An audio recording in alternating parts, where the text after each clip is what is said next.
Hi, everybody. Welcome to Compliance Solutions, an everyday show about compliance and the direct selling industry. We have special guests on today. We have a very special guest, Mr. Tom Chenault.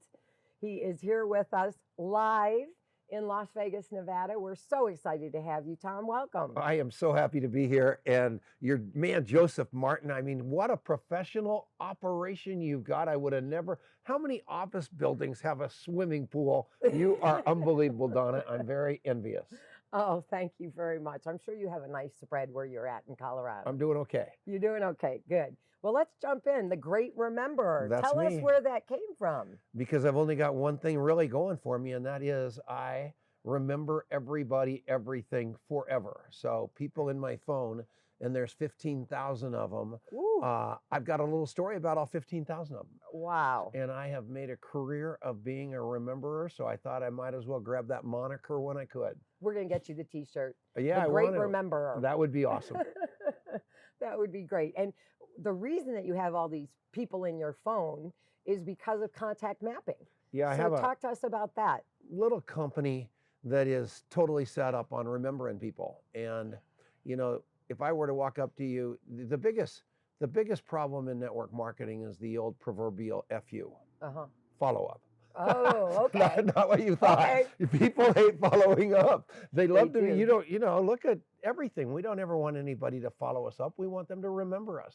Right. So we train people on deep relationships and on remembering, ask, instead of just throwing up on people at the Starbucks, which is exactly what we're talking about today, is getting rid of that stigma of network marketing being a bunch of overzealous people chasing people down for no reason and putting them in things that they shouldn't be in. Yes. Do you know what I call those people? What? It's kind of radical, but I call them MLM stalkers. They really are. Yeah, and that's what's so hard. And getting people to, they fall so in love with the finally having the chance to do something good, whether they're falling in love with their product with every fiber of their body, or they're falling in love with the business opportunity, and they get so doggone carried away that they say dumb stuff, which is what we're talking about today. Right. And you know about dumb stuff, huh? Yeah, I am the king of dumb stuff. That's why I'm here. In fact, I'm so shocked because I am the king of saying dumb stuff. So I'm just flabbergasted I get to be on your stage. Oh, that's too sweet. Well, talking about things that people do, we were talking in the car about some of these smart owners and the things they say and do, and the fact that we were just talking about every distributor represents that company, represents that owner. So the owners have to be aware of what the distributors are doing. It is such a scary thing for the owners and for the big leaders, because they're literally, responsible. The way that these letters are being written and all the stuff going on out there, it's a very slippery slope. There's people that want this profession to go away, and we've got to raise the level of professionalism. And that's why I love you so much. Fact, and why you're doing such unbelievably important work with the people that you're doing the important work with. And I know all those people. I'm not going to throw their names out because I'll leave somebody out. But you guys are dedicated to getting people to go straight versus get them off the hook. And I love that. Let's not be those slimy people. Let's elevate the profession. Yes. I've had to turn clients away because they haven't lived up to my standards or the FTC or the SEC standards. So, you've got to be careful, because if you associate with these companies, you never know. They can get you in trouble. And there's a lot more guidelines to keep yourself out of trouble than people are aware of, I think. I'm very familiar with Jonathan Emord. Do you know who he is? I've heard the name. He's a big FTC kind of attorney, and he's really diligent on protecting the industry and protecting the people. And the most important thing is everybody win instead of us versus them, I think, don't you? Yes. Well, the anti-MLMers are definitely out there and running strong right now. With the FTC letters that went out, we're finding that companies are receiving warning letters and big fines. After the letters, there are companies that have received letters from the FTC naming a couple of occasions where they've had income claims or product claims, and they represent that it's going to be $43,000 for one fine. So it's a lot of money. They're not fining the individual; they're fining the company. They're fining the company. I've heard a couple companies say they want to fine the individual, but I Yeah. don't know if that's Holy mackerel. kosher. I'm not sure how that would work. Well, it's just, they're just putting the responsibility back on that company owner. And can you imagine having a company of 25 or 50 or 100,000 or 1,000,000 people, and you wake up every morning just saying to yourself, I'm responsible for what's being said on this entire planet with every one of those 1,000,000 people. And that's kind of what that's saying. Mm-hmm. So it's just a very big tell that they do want us to clean up this profession. They are putting it on the backs of the owners to do it, and they better put some compliance procedure in so the regulators know you're trying as hard as you can. Is that pretty much true? That's it. If you show that you're trying as hard as you can, and you show that you're concerned about income claims and product claims and all of these things that are regulatory issues, then you've got to be monitoring. You've got to know what your field's doing, and then you've got to be enforcing it. So if somebody messes up, any of my clients, our clients, they get a little warning letter that says, did you know such and such? And then they get a follow-up, and then they get a suspension. If they don't get their act together within 3 hits, they're going to get suspended. You said something profound in the car that just blew my mind. You said that it's better to not have policies and procedures than to have policies and procedures that you don't enforce with warning, ultimately termination letters with people that are doing egregious stuff. If you've got that policies and procedures in place, you better be using it, right? Absolutely. Wow. That's Kevin Grimes' statement. He said that many times to clients. If you put the policies and procedures in place, you have to enforce them. Yeah. It's just knowing that something's wrong and you're not doing anything about it. And you work a lot with Kevin Grimes and Kevin Thompson. We do. I love those guys. And Kevin Grimes, what he does for those underprivileged kids and people all over the world, over and above his law practice, is beyond belief. And I love him for that too. He has a big heart of gold. Yeah. Heart of gold. And Kevin Thompson has the most beautiful family. He Oh, has yeah. just a gorgeous family. And they can run fast. They run fast. Oh my God. They travel quite a bit. Oh my God. Would you? Yeah, I've been all over the world with the guy, and we don't even go together, but I end up where he is. Oh, wow. Yeah, he's cool. That's good. Well, tell me a little bit more about your show, and who's your favorite guest? You. Oh, come on. I'm not lying.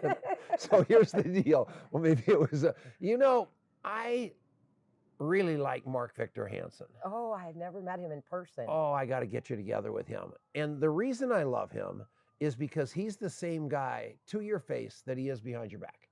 And there is nothing that he doesn't want to do for humanity to make the world a better place. Mm-hmm. So he won the Horatio Alger Award and won a lot of stuff and got a lot of accolades. But when I call him, he is wanting to serve at a level you wouldn't believe.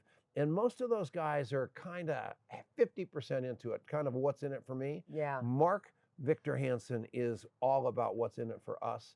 And he's kind of like, and Bob Bodine, you ever heard of Bob Bodine? I've heard the name. He wrote a book called The Power of Who. Oh, and okay. another book called Two Chairs, and he's a real spiritual guy, but he just pays it forward like it's unbelievable. And I love people like that. Yeah, yeah.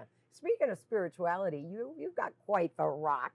What? You're a spiritual person. I am not. You're okay, you're not spiritual. I'm spiritual as heck. You're spiritual and you're program focused. I've been sober 33 years. I went to AA. You tried to pick me up at 7 o'clock this morning, and I told you no. I told you at 8, remember? Mm-hmm. And you said, no, we got to do it at 7, and she cut into my AA meeting. Uh-oh.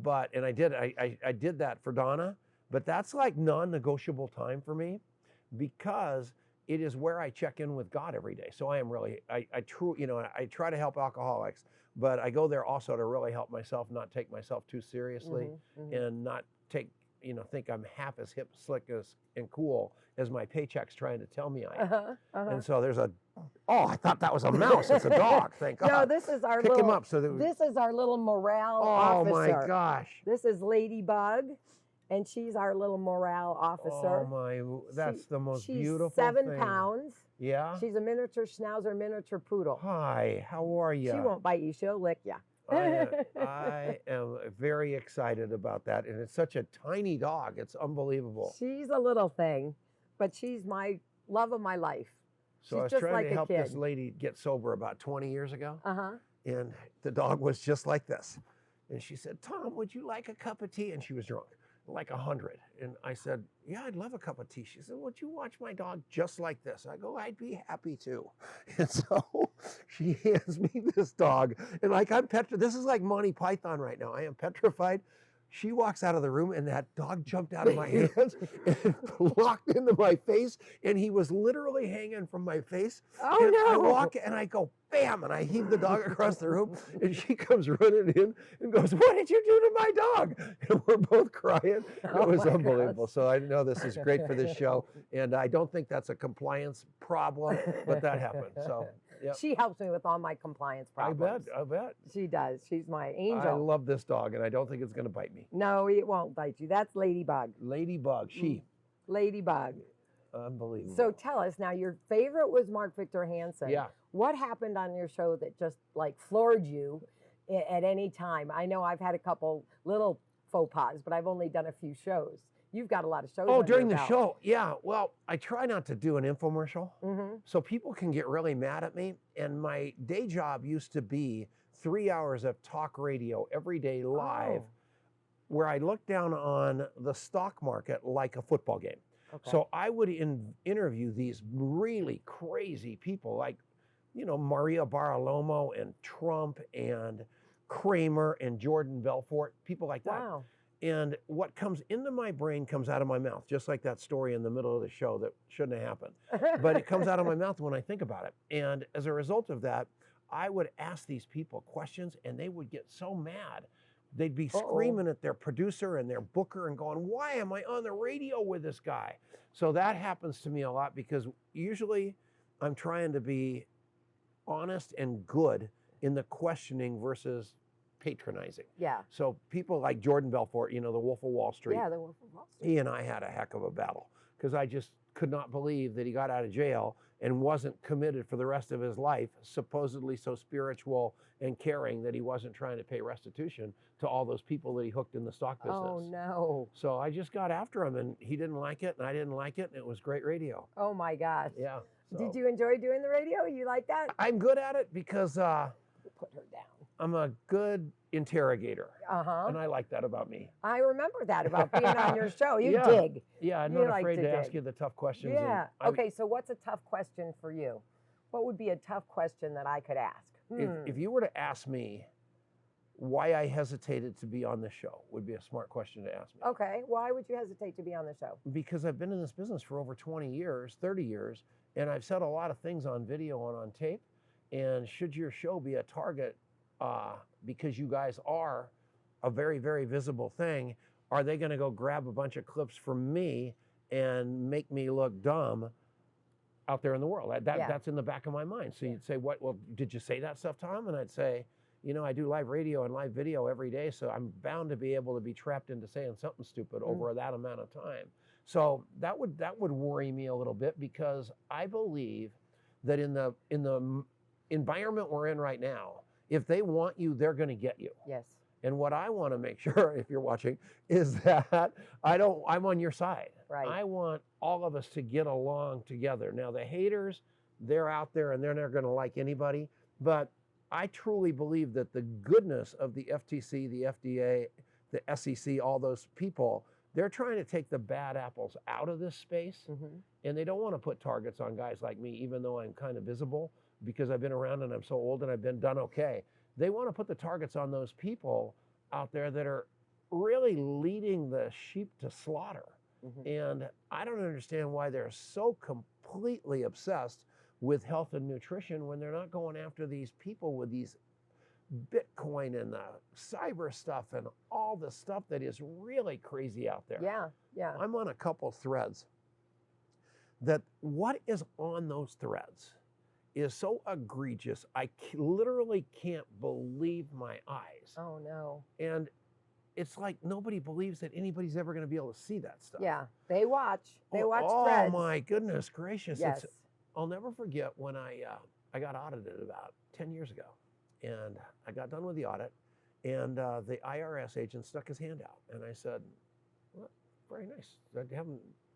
We always shake hands after an audit. And like I'm sweating and he goes, I just want you to know that I spent a lot of time doing my research on you And what you're doing in the world is absolutely admirable, sir. We're done. I just want to wish you good luck. And what that meant to me 10 years ago was that they were watching really, really hard on social media and all that stuff. And it's 10 times that now. So please, Yes. everybody, be super careful. And I said something in the car that you took exception to when I said, let's just make the truth enough. And you said, absolutely right, but sometimes even that isn't enough. What did you mean? I meant that, you know, there are claims that people make and they believe in their heart of hearts that they're truthful. Whether it's a proving thing, like they earned $15,000 last month. Mm-hmm. If they did that, it is the truth. Why can't they say it? Well, it's an enticement to other people. You can't put that kind of claim out there because then everybody thinks that if they join the program and do what you did, you're going to make that kind of money too. Yeah. So the truth sometimes is not acceptable, and that confuses people.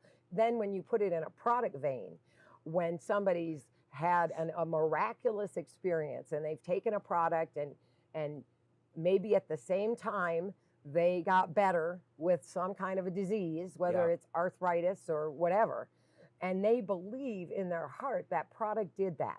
They want to stand on a soapbox and talk about it. They just want to do it. And if that product is a nutritional supplement, they can't, because it would be a drug claim if they started talking about all these diseases. It's so tough, and it's so important for people to understand that they have to use the company's tools. Mm-hmm. And hopefully the company's tools are compliant. Mm-hmm. Hopefully the company's video. I got myself on, into my wife on, what's the guy's name? John Oliver. Remember that crazy deal with John Oliver? I don't. Oh my gosh, it's been viewed so many times.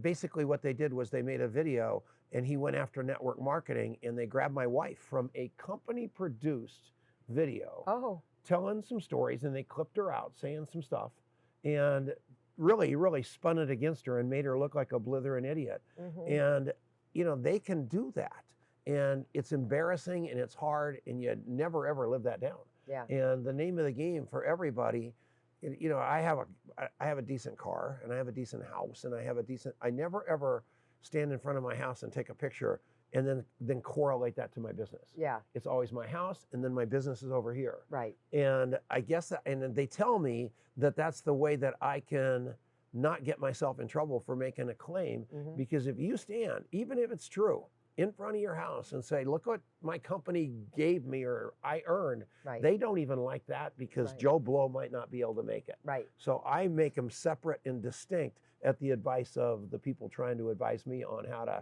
stay out of the crosshairs, because I'm 70 years old and I don't want to be in the crosshairs. I don't either. I'm being real careful to see why. You look beautiful, by the way. I am just struck by the color. You're just put together. Thank you. So that is so cute. Early in the morning. So early. Yeah, I'm an early morning person. So am I. Yeah, I like get up, get going, and crash by 10 o'clock at night. Amen. And Metamucil and Depends. Oh no, I'm not there yet. Me. Let's not put that out there. I'm still single. Okay. me either. So what else can you tell us about Tom Chenault? How would you describe yourself? I would tell you that my passion is alcohol and drugs. I absolutely think I made a deal many years ago with God that he said, Tom, you help alcohol and drug addicts get away from that and I'll help you make a living. And he's done it. And I think my job in my life is network marketing. I think that's been very good to me. And I think my legacy is this contactmapping.com. It is how I am going to leave something behind that's much bigger than me, because everybody needs to stop looking at people like prospects. Look at them like human beings. Drop them off right where they want to be versus where your agenda takes them. And we're going to stay out of trouble. We're not even going to need you if we treat people like beautiful human beings instead of meat. Yeah. Meat that the MLM stalker goes and gets. Absolutely. Yeah. I think that's the most important part. It's like you. I've been scared of you. I've told you many times, deathly afraid of you for many years because you're so good at your job. And I always thought that I was going to be a chapter in your book, and I'm glad I'm not. I'm like, here's how you don't do it. And you know, you're just beautiful and you're good and you're not afraid to poke them in the eye and tell companies that they got to straighten up and fly right or they're going to be out of business. And that's what we have to, that's what the FTC is saying. Yep. Straighten up, fly right. We can't chase all these ants, Right. but we can go after, what is it? It's not, what's the main ant called? Is that king The ant? queen ant, the I don't- queen bee. I have no I don't idea. know. The main ant. Yeah. You companies, you are the main ant. Mhm. Yeah. So that's it. With all those little ant distributors Yeah, running and around. you can't hurt them. I mean, it's hard. So what you said was so brilliant in the car when you were talking about the distinction between a product user, a customer, and a distributor. And if a person signs on to be a distributor, the compliance and the training should absolutely start right then. Right then. And at events, you said that it is absolutely imperative that compliance training go on. Yeah, absolutely. Now, that just makes nothing, it's logical. Because you know why? The regulators go to events. Yeah, but that with doesn't sell much. briefcases, with recording devices. Yeah, well, They attend companies' events. and what you do is what you I go audit out 'em. in the field and do these audits. And that sounds so, I want that job where you let people pitch in, you do the whole shot. And yeah, that's exciting. Yeah, it's like a secret shopper of direct selling. Yeah, Yeah. I want that job. We'll I sign could you be up. one of your secret agents. Yes, because they can't know who I am. So I go in a little incognito in the beginning Everybody would want to recruit me, and I could have one of those briefcases like with the camera in them. with a camera in it, like I Spy. I would love that. We'll see if we can line you up All with right, one of baby. those. I need a part-time gig. All right. Well, we didn't talk about Adrian, and we have to talk about Adrian because he's so intricately involved in contact mapping, but he's your son. Well, here's the deal. I haven't seen it happen too many times, what's happening with him. And we changed the name of my radio show because of it. My radio show used to be called the Tom Chenault. I'm sorry, my show used to be called the Home-Based Business Radio Show. That's what the name of the show was. And Okay. it was huge. But it was once a week because I was doing radio 6 days a week on the other platform. So I had this beautiful platform called Genesis Communication Network. And here comes Doug Firebot and Troy Dooley and all those guys. Oh. And they go, can we get a show? Would you introduce us to Ted Anderson? And I go, yeah, I'll introduce you guys. So those guys, my dear friends, get a 5-day-a-week show. Mm-hmm. And they name it the Home Business Show. So my show is called the Home-Based Business Radio Show. They're on 5 days a week, and they named their show the Home Business Show, and completely killed me, and I got all pissed off. So I said, okay, here's what we're doing. We're changing the name to the Tom Chenault Show. Try to duplicate that, you jerks. So we changed it to that. So then Adrian starts contact map, and he goes, I don't want to call this thing the Tom Chenault Show anymore, Dad. Let's call it the Network Marketing Leadership Show, which I hated because I'm much more versed than that. I love Mark Victor Hansen. He's not a network marketer. He's a motivator. Robert Kiyosaki, all these people. I wanted to have it more encompassing. So we've had the Network Marketing Leadership Show forever. So this short question is about to get a ending answer. All of a sudden, I'm with Michelle Eldridge, and I'm talking to her, and she screams. And I go, what? She goes, this show, you just said it. And I go, what? She says, you should name the show the Legacy Leadership Show. Oh, that's Because nice. never before has it really happened. Like, what's going on here with Adrian is like LeBron James's kid being better than him at basketball, or Michael Jordan's kid being better. Because Adrian has clearly already, at age 34, however, he said 37, he's already surpassed me. He's got everything good about me, which is not that much, and then a million things good about himself and combined. And he's turned this contact mapping into something that is going to last forever, that's going to help every person on this planet, not just network marketers, not just people in business. And as a result of that, he's going to change the world. And I'll be long gone. And the legacy leadership is exactly what I stand for, exactly who I am. And I get to be the great rememberer forever, but he's going to make it much, much bigger. So you're so proud of him. I It's love so him. nice to see. I feel like I've known him all his life. All his life. From the very beginning. From the very beginning. So that's it. That's great. Well, great. Well, Tom, we appreciate you being on the show so much. I'm in love with you. Oh, listen to him. Can I say one more thing? Yes, say one more thing. Kathy Rickley, her mother, Kathy Rickley's mother is over here with the beautiful Donna. And I got to meet Kathy Rickley's mother this morning. I got to meet Joseph. It's been the greatest day ever already. All right. Well, that's fantastic. Tell everybody how to find you. Oh, yeah, that's easy. I would go to Tom at contactmapping.com, or I would go to contactmapping.com/app. And that way you can kind of see what we're doing, because it's very important. We can hook you up for free, and the party will be on. And tell them about your show. When is that? It's on Tuesday live on Facebook, and then Saturdays it gets ported up to the Genesis Communication Network. That goes out to 550 radio stations on the same network as Alex Jones. So all those poor people are listening to their radio, trying to listen to Alex Jones, and then they forget to turn it off on Saturday and have to listen to me, and they want to kill themselves. So then it's on a podcast and everywhere. So you can't get away from me. Once I know you, you're done. There you go. Well, thank you so much. I All love I you. can do is give you a big hug. This has been A big hug. Look unbelievable. at him. How tall are you? Oh, look, we're short now. Here we are. That's why I talked about Yes. LeBron, me and LeBron. All right. Thank you. So Thank you. I look like Hagrid. Thank you. Bye, everybody. Love you. Oh, wait, we didn't do this. We didn't do the Queen of Compliance. Can we pencil it in? Okay, hold on. We did this last time. All right, and this is the Queen of Compliance telling you to watch out now. I'm everywhere, and Tom Chenault is too, and he's just turned into I'm a deputized. deputy. Do I get a crown? A deputy. Oh, we can get you a crown. We got to get me something. We I gotta love get her. him a crown. All right. Queen of Compliance signing off. Thanks, everybody.